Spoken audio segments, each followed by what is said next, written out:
ونصلي على رسوله الكريم أما بعد فأعوذ بالله من الشيطان الرجيم بسم الله الرحمن الرحيم وإن جاهداك على أن تشرك بي ما ليس لك به علم فلا تطعهما وصاحبهما في الدنيا معروفا واتبع سبيل من أناب إلي ثم إلي مرجعكم فأنبئكم بما كنتم تعملون صدق اللہ العظیم۔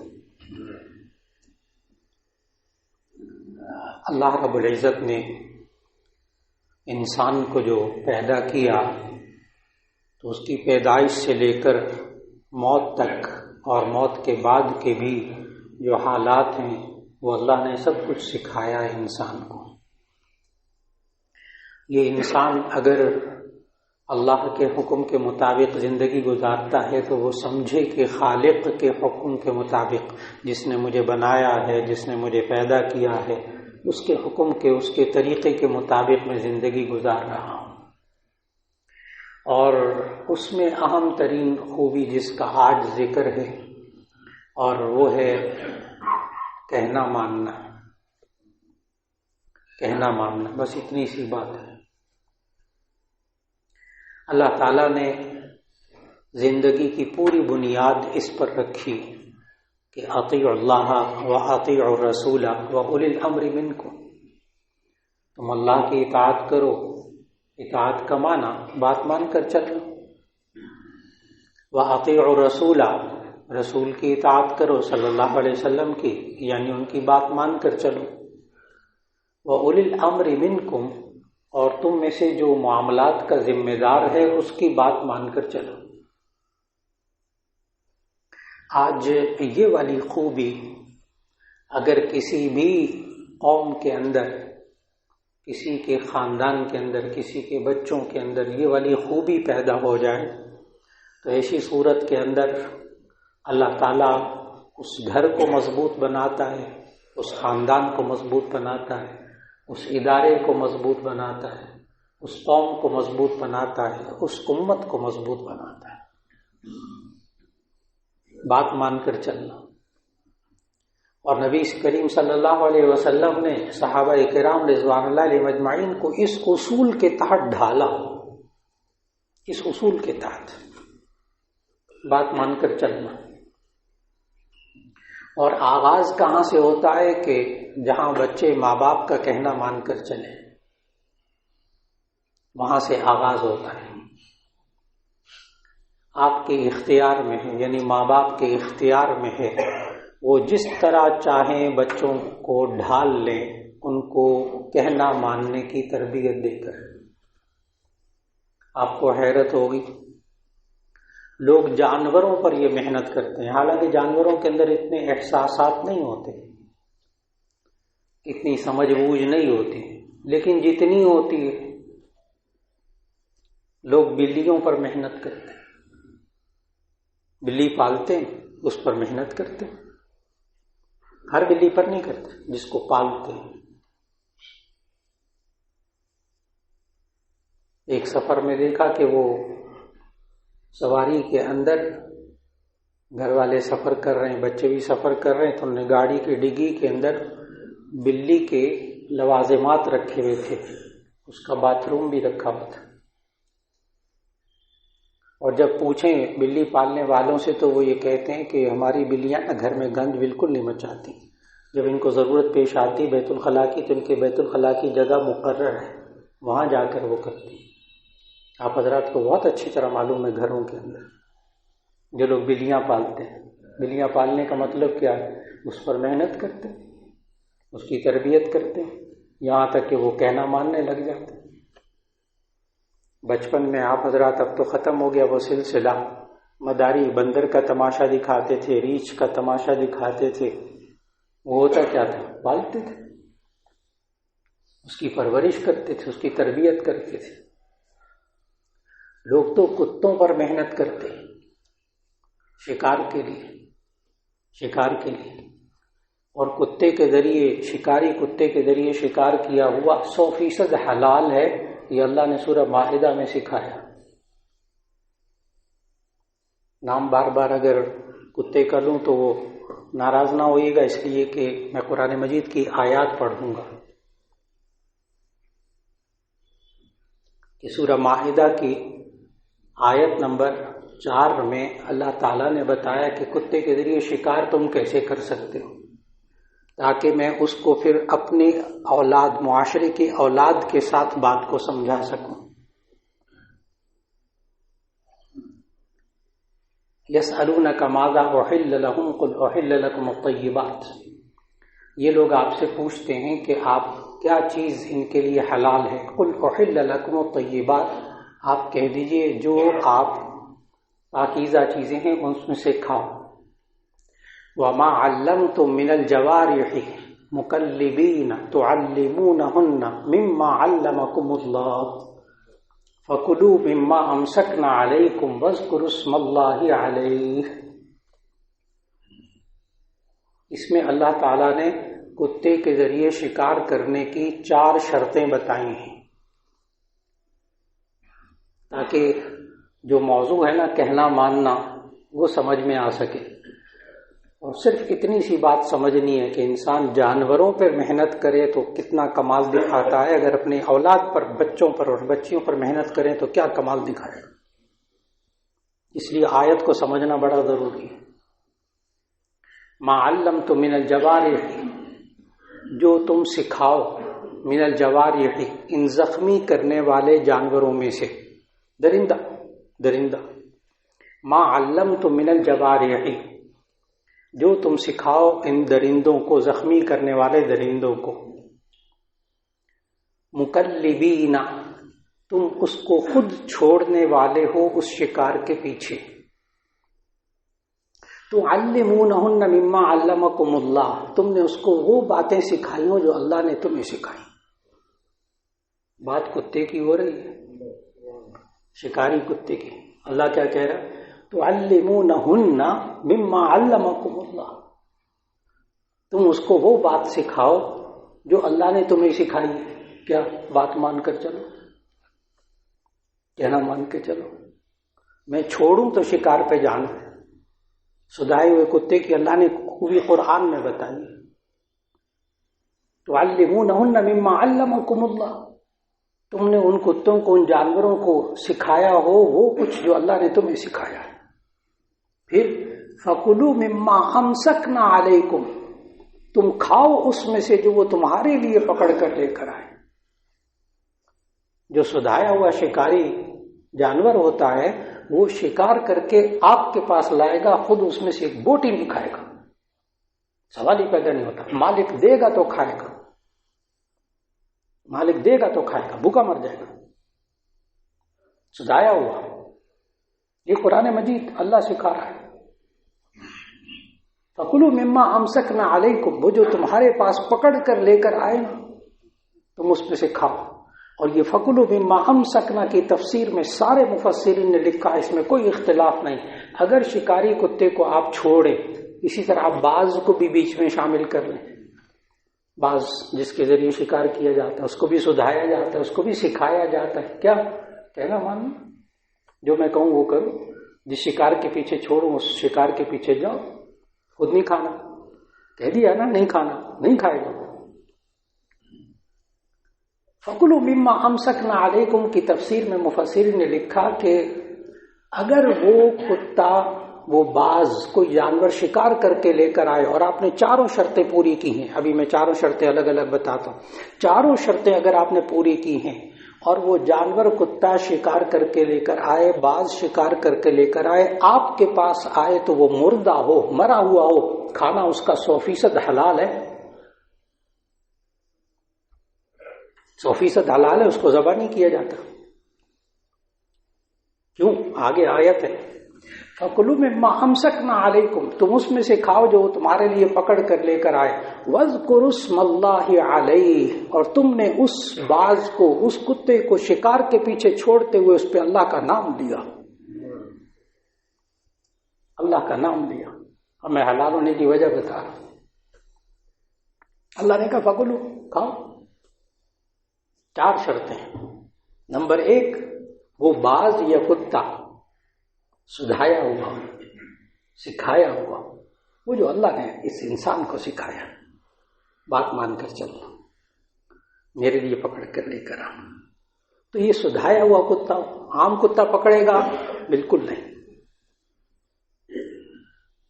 پھر اس کے بعد مکلبین، آپ نے اس کو چھوڑا ہو اس شکار کے پیچھے، وہ خود نہ گیا ہو۔ اگر شکاری کتا خود چلا جائے اور شکار کر کے لے آئے، حرام، آپ نے چھوڑا ہو۔ قرآن مجید کی شرط، 2 شرطیں ہو گئی، سدھایا ہوا ہو اور آپ نے چھوڑا ہو خود اس شکار کے پیچھے، جب اشارہ کر دیا۔ نمبر 3، فَكُلُوا مِمَّا أَمْسَكْنَا عَلَيْكُمْ، وہ تمہارے لیے پکڑ کر لے کر آئے، اپنے لیے نہیں۔ اگر اپنے لیے پکڑ کر لے کر آئے، آپ انسان نہیں کھا سکتے اس میں۔ اور چوتھی شرط، وَاذْكُرُوا اسْمَ اللَّهِ عَلَيْهِ، اور تم نے اس پر اللہ کا نام لیا۔ یہ جو میں نے باتیں بتائی نا، یہ سورہ مائدہ آیت نمبر 4، ترجمہ میں نے پڑھا ہے، ترجمہ پڑھیے، اس کی شرائط پڑھیے، تفسیر پڑھیے، ساری باتیں وہاں ملیں گی۔ میں ابھی تفسیر میں نہیں جا رہا، میں نے تو اس کے اصل بات جس کی طرف، اصل موضوع کی طرف آنا ہے کہ یہ انسان جانور پر محنت کرتا ہے۔ اب اس وقت لاکھوں روپے کا وہ کتا ہوتا ہے، لاکھوں روپے کا وہ باز ہوتا ہے، جس کو عادت کیا پڑ جاتی ہے، کہنا ماننے کی، کہنا ماننا۔ چھوڑا ہے تو جائے گا، اس میں سے نہیں کھائے گا، اللہ کا نام لینا ہے، اس کو جو سکھایا وہ اس نے سیکھا ہے۔ یہ انسان بلیوں پر محنت کرتا ہے، کمال کی محنت کرتا ہے۔ یہ انسان پرندوں پہ محنت کرتا ہے، کمال کی کرتا ہے، ان کو سکھاتا ہے۔ یہ انسان کتوں پہ محنت کرتا ہے، کمال کا سکھاتا ہے۔ اور دور جدید کے اندر ہماری جو آرمی ہے، اس کے پاس میں جب کبھی جاتا ہوں دوروں پر ان کے ہاں، تو آرمی کے ہاں باقاعدہ جاسوس کتوں کی پوری پلٹون ہے، کئی لاکھ روپے کا ایک کتا ہے۔ کیا ہے، اس کو چھوڑتے ہیں، وہ 2 قسم کے، ایک جاسوس ہوتے جو کہ منشیات کو معلوم کرتے ہیں، منشیات کو، نشہ آور چیزیں ہوں اس کو سونگ کر بتا دیتے ہیں سامان میں نشہ ہے کی چیزیں ہیں کہ نہیں۔ دوسری بارود، یہاں بارود ہے، سرنگیں بچھائی نہیں کہ نہیں، کتے کو چھوڑتے ہیں، وہ بتا دیتا ہے، اشارہ کر دیتا ہے۔ یہ سدھایا ہوا، سکھایا ہوا، کہنا مان کے چلنا۔ اور عجیب بات بتاؤں کہ اللہ نے قرآن میں سورۃ النحل میں ہمیں بتایا کہ اللہ نے شہد کی مکھی کو جو سکھایا، دنیا کی کوئی شہد کی مکھی ایسی نہیں ہے جو اللہ کے حکم کے خلاف چلتی ہو۔ سورہ نحل کی آیت پڑھنے لگا کہ اللہ نے کیا سکھایا، اللہ نے کیا سکھایا۔ وَأَوْحَى رَبُّكَ إِلَى النَّحْلِ أَنِ اتَّخِذِي مِنَ الْجِبَالِ بُيُوتًا وَمِنَ الشَّجَرِ وَمِمَّا يَعْرِشُونَ ثُمَّ كُلِي مِن كُلِّ الثَّمَرَاتِ فَاسْلُكِي سُبُلَ رَبِّكِ ذُلُلًا يَخْرُجُ مِن بُطُونِهَا شَرَابٌ مُخْتَلِفٌ أَلْوَانُهُ فِيهِ شِفَاءٌ لِلنَّاسِ إِنَّ فِي ذَلِكَ لَآيَاتٍ لِقَوْمٍ يَتَفَكَّرُونَ۔ ترجمہ کرنے لگا۔ وَأَوْحَى رَبُّكَ إِلَى النَّحْلِ، آپ کے رب نے وحی بھیجی۔ وحی کا یہاں لغوی معنی مراد ہے، ویسے تو انبیاء پر وحی آتی ہے، پرندوں پر جو وحی آئی اس کا معنی ہے چپکے سے پیغام کسی کے دل میں ڈالنا، یہ وحی کا لفظی مطلب ہے، چپکے سے دل میں بات ڈالنا۔ اللہ انسان کے دل میں بھی چپکے سے بات ڈالتا ہے۔ الہمہا فجورہا وتقواہا، جب کسی مومن کے دل میں اللہ کوئی اچھی بات ڈالتا ہے اسے الہام کہتے ہیں۔ اللہ بھی دل میں ڈالتا ہے بات، اچھی بات ڈالتا ہے، اللہ خود ڈالتا ہے۔ بات پتہ صرف کیا ہے، اللہ تو ڈال دیتا ہے ذہن میں وہ بات، یہ مانتا نہیں، یہ مانتا نہیں، کہنا نہیں مانتا، مزاج۔ اور وہاں اللہ نے شہد کی مکھی کی طرف کیا وحی بھیجی، وَأَوْحَى رَبُّكَ إِلَى النَّحْلِ۔ اب دیکھیے گا مکھی کو، شہد کی مکھی، اس کو ایک بات کہی اللہ نے، چند ہدایات دی۔ میں نے عرض کیا ہے دنیا کی کوئی شہد کی مکھی اس کی خلاف ورزی نہیں کر رہی، 1 انچ خلاف ورزی نہیں کر رہی۔ کیا وَأَوْحَى رَبُّكَ إِلَى النَّحْلِ أَنِ اتَّخِذِي مِنَ الْجِبَالِ بُيُوتًا وَمِنَ الشَّجَرِ وَمِمَّا يَعْرِشُونَ، کہ تو اپنا گھر بنایا کر چھتا تو اپنا گھر بنایا کر جبال پہاڑوں میں، وَمِنَ الشَّجَرِ درختوں میں، وَمِمَّا يَعْرِشُونَ اور جو بیل دار پودے ہوں نا ان کے اندر تو اپنا گھر بنایا کر۔ آج دنیا کی ساری شہد کی مکھیاں کبھی زمین پر گھر نہیں بنائیں گی، کتنا کہنا مانتی ہیں اپنے رب کا، کتنا کہنا مانتی ہیں، اللہ نے قرآن میں بتایا۔ وَمِنَ الشَّجَرِ وَمِمَّا يَعْرِشُونَ، آگے اللہ نے دوسری ہدایت اس کو کیا دی؟ ثُمَّ كُلِي مِن كُلِّ الثَّمَرَاتِ، پھر تو کھا پھلوں میں سے، پھولوں میں سے، رس چوس۔ کیا کمال کی اللہ نے اس کے منہ کے آگے سرنج رکھی ہے جو خوردبین سے نظر آتی ہے، اتنی باریک سوئی رکھی جس کو وہ پھول کے اس جگہ میں ڈالتی ہے جہاں سے رس چوستی ہے۔ اور عجیب بات ہے، اللہ نے کہا ثم کلی من کل الثمرات، دیکھ تو پھلوں میں سے رس چوس۔ آج کوئی مکھی، شہد کی مکھی گندگی پر نہیں بیٹھتی، گندگی سے وہاں کوئی نہیں چوستی، زہریلے پھل میں سے، زہریلے پھول میں سے کبھی شہد کی مکھی رس نہیں چوستی۔ کتنا کہنا مانتی ہے اللہ کے، دیکھ تیرے لیے یہ حلال یہ حرام، یہی ہو گیا نا، دیکھ تیرے لیے یہ حلال یہ حرام، مکھی اللہ کا کہنا مان کے چل رہی، شہد کی مکھی۔ پھر اللہ نے تیسری بات اس کو کہی، ایک کہا کہ گھر بنا پہاڑوں میں، اونچی جگہوں میں، اس کی مفسرین نے تفسیر میں تشریح بھی لکھی ہے کہ یہ اللہ نے اس لیے کہا کہ اللہ نے اسے شہد پیدا کرنا ہے نا، اگر زمین پہ بنائے گی تو ساری جتنی گندگی وہ ساری شہد میں چلی جائے گی نا، ہوا سے اڑے گی گندگی ساری اس کی چھتے میں شہد میں چلی جائے گی۔ اونچی جگہ پہ بنانا، کیونکہ تجھ سے بڑا کام لینا ہے اللہ نے، تیرے سے بڑی اچھی چیز پیدا کرنی ہے اللہ نے۔ تو ایک پہاڑوں میں گھر بنانا، ثم کلی من کل الثمرات، پھر پھلوں میں سے رس چوسنا۔ اگر بالفرض کوئی مکھی بیٹھ جائے گندگی پر یا زہریلی چیز پر بیٹھ جائے بالفرض، اور اس کے جسم کے ساتھ یا اس کے منہ پر گندگی لگی ہوئی ہو، تو جو ماہر حیوانیات ہے بہت اچھی طرح جانتے ہیں، مفسرین نے بھی لکھا کہ شہد کے چھتے کے ارد گرد وہیں ایک باقاعدہ گارڈ مکھیاں بیٹھی ہوتی ہیں، وہ اس کو فوراً ڈنک مار کے مار دیتی ہیں۔ محافظ دیکھیں ایسے ہوتے ہیں محافظ، باہر سے زہریلی چیزوں کو چھتے میں نہیں آنے دینا، اللہ کا نظام ہے، کرنے والا اللہ ہے، سمجھانے والا اللہ ہے۔ بات کتنی سی ہے کہ جس کو سمجھایا اس نے مان لیا، جس کو سمجھایا اس نے مان لیا، انسان مانتا نہیں، سمجھایا انسان کو بھی ہے، سمجھایا انسان کو بھی ہے۔ اونچی جگہ گھر بنانا، پھلوں میں سے رس چوسنا۔ پھر تیسرا حکم کیا دیا؟ فَاسْلُكِي سُبُلَ رَبِّكِ ذُلُلًا، پھر تو چل اپنے رب کے بتائے ہوئے ہموار راستوں پر، پھر تو چل اپنے رب کے بتائے ہوئے ہموار راستوں پر۔ اگر ایک باغ کے اندر، ایک پہاڑی علاقے کے اندر 100 چھتے بھی لگے ہو نا، جس چھتے سے مکھی اڑ کر گئی ہے وہ اسی چھتے پہ واپس آئے گی، سوال ہی پیدا نہیں ہوتا کسی اور کی جگہ میں منہ مارے، کسی اور کی حق تلفی کرے، اپنے گھر میں آتی۔ کیوں؟ اللہ نے حکم یہی دیا ہے کہ دیکھ تیرا راستہ ہے نا اس پہ واپس چل کر تو آ۔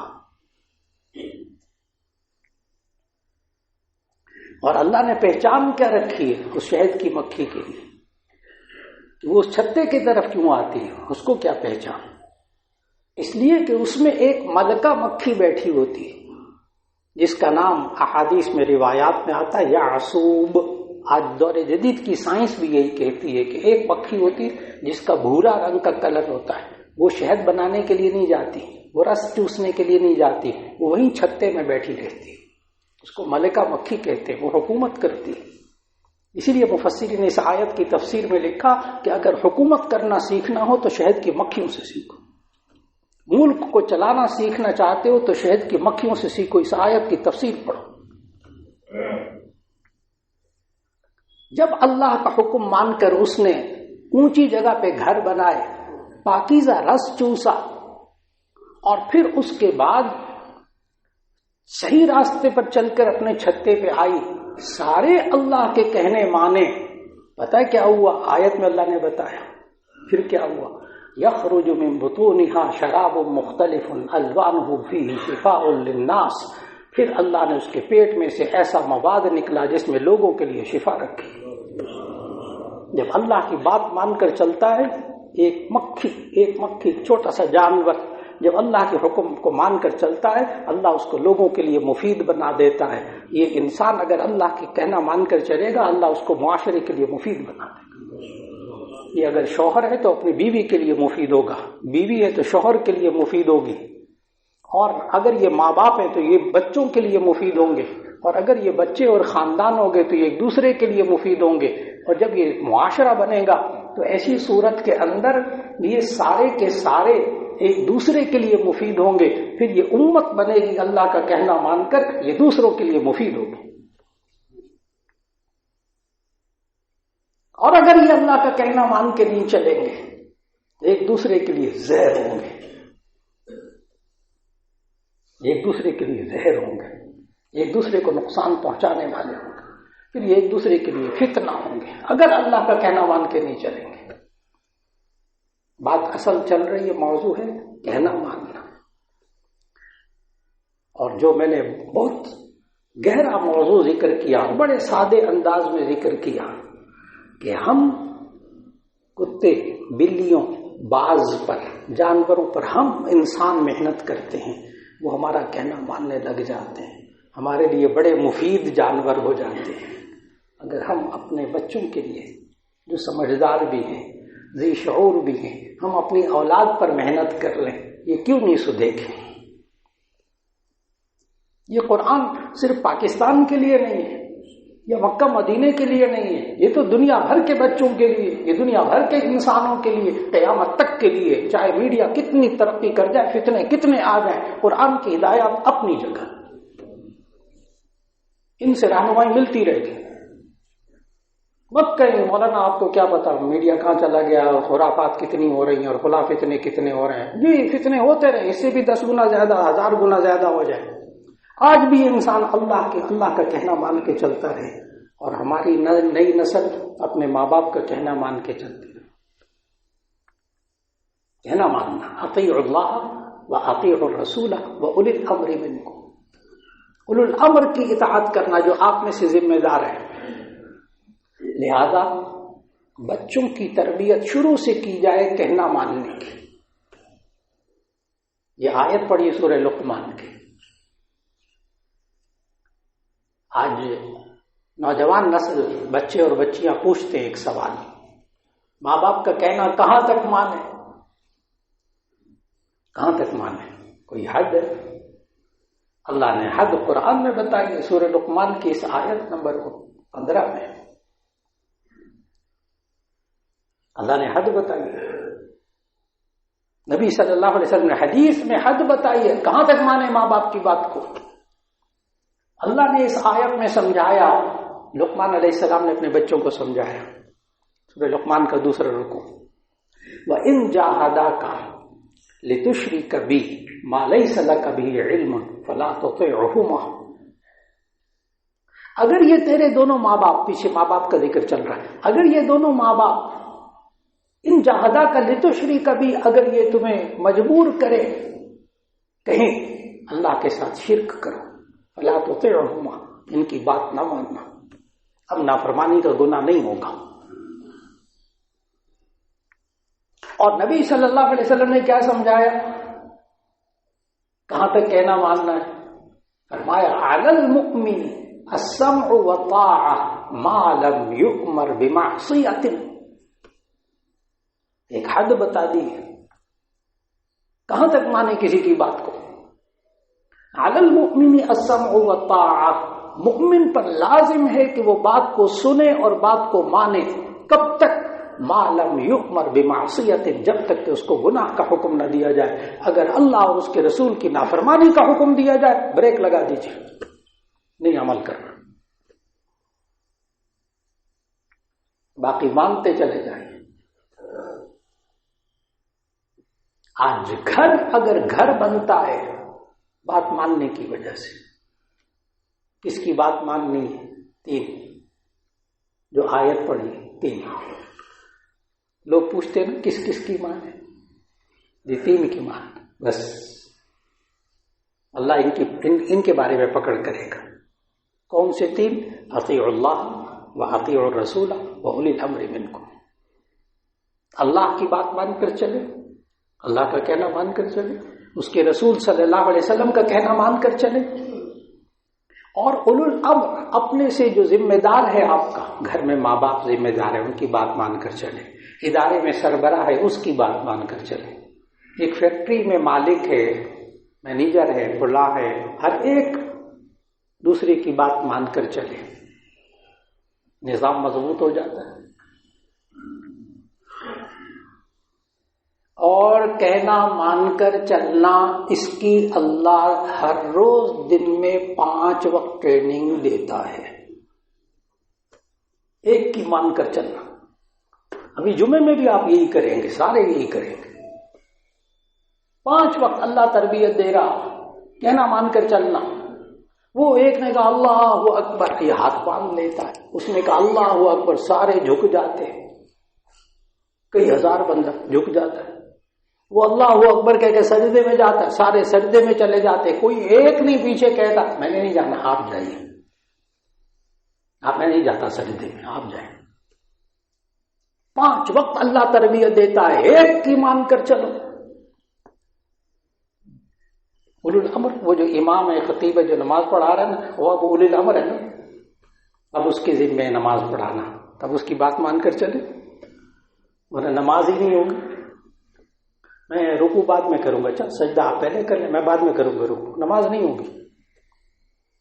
آپ جائیں سجدے میں پہلے تحیات تشہد میں پڑھ لوں، سجدے میں بعد میں کر لوں گا، 4 کر لوں گا، نماز نہیں ہوگی۔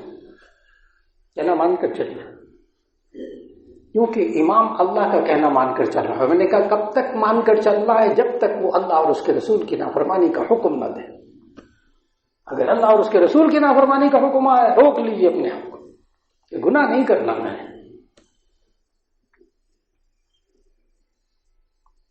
اور مستشرقین نے تو اپنی کتاب، مستشرق جو کہ مغربی مفکرین غیر مسلم بھی ہوتے، اسلام کے بارے میں ریسرچ کرتے، انہوں نے اپنی کتابوں میں لکھ دیا، آپ میں سے کئی حضرات نے پڑھا ہوگا، انہوں نے لکھا کہ ان مسلمانوں کو جو 5 وقت ٹریننگ دی جاتی ہے کہنا مان کر چلنے کی، یعنی نماز کے اندر، باجماعت نماز کے اندر، اگر یہ مسلمان مسجد سے باہر بھی اسی طرح ایک کا کہنا مان کر چلے تو یہ مضبوط ترین قوم بن جائے، پھر اس کا مقابلہ کوئی قوم نہیں کر سکے گی۔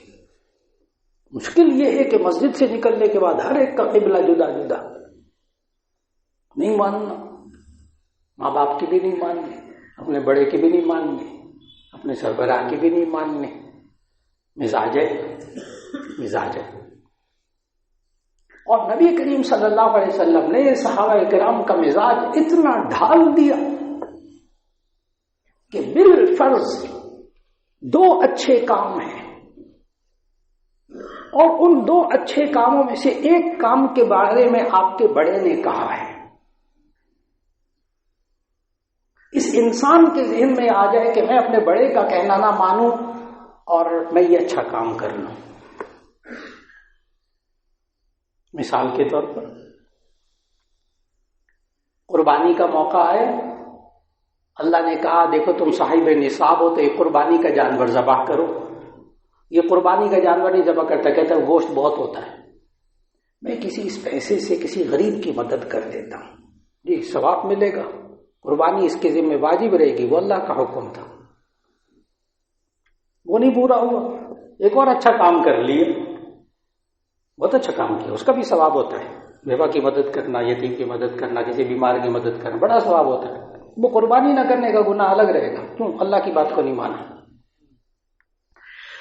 جامع ترمذی کی حدیث ابواب الجمعہ، بات بڑی سمجھنے کی ہے کہ کبھی کبھی ہم اپنی سوچ سے ایک اچھا کام کرتے ہیں اور بڑے کی نافرمانی کرتے ہیں، گھر کے اندر بچے کہتے ہیں یہ بھی تو صحیح اچھا کام ہے، یہ بھی تو نیک کام ہے، باپ کی نہیں مانتے، ماں کے نہیں مانتے، کہتے ہیں یہ بھی تو اچھا کام ہے۔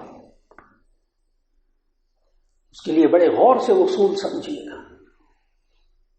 حدیث موجود جامع ترمذی میں کہ نبی صلی اللہ علیہ وسلم نے حضرت عبداللہ ابن رواحہ رضی اللہ تعالی عنہ کو ایک جماعت میں بھیجا، ایک جماعت بنائی کسی کام کے لیے، اور فرمایا کہ فلاں جگہ پہنچ جاؤ۔ اللہ کی شان کے وہ جمعے کا دن تھا، جمعے کا دن تھا۔ وہ جو صحابہ تھے جن کو نبی صلی اللہ علیہ وسلم بھیجا، وہ صبح صبح نبی صلی اللہ علیہ وسلم نے فرما دیا جاؤ، چلے گئے۔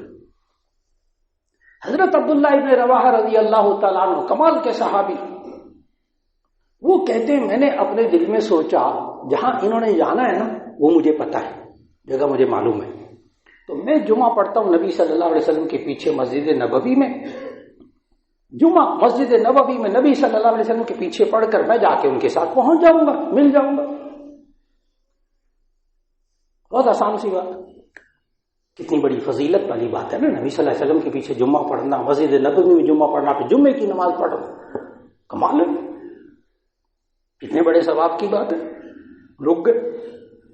اب جامع ترمذی کو اس حدیث کو ذرا غور سے پڑھیے گا کبھی۔ جمعہ پڑھا نبی صلی اللہ علیہ وسلم کے پیچھے حضرت عبداللہ ابن رواحہ رضی اللہ تعالیٰ عنہ نے۔ جمعہ پڑھنے کے بعد نبی صلی اللہ علیہ وسلم نے سلام پھیرا تو دیکھا تو عبداللہ ابن رواحہ یہاں موجود۔ کہ عبداللہ ابن رواحہ آپ کو کس چیز نے روکا، آپ گئے نہیں؟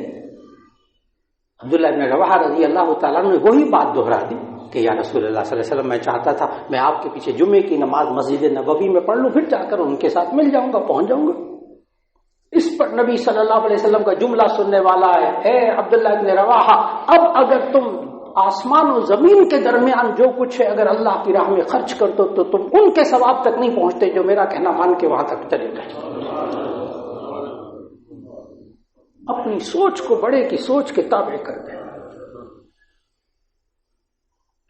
آج میں نے جو موضوع تھا اس کو بڑا سمجھنا ہے، کہنا ماننے کی عادت، کہنا ماننے کی عادت، کہاں تک کہنا مانے، کس طرح ہم محنت کریں۔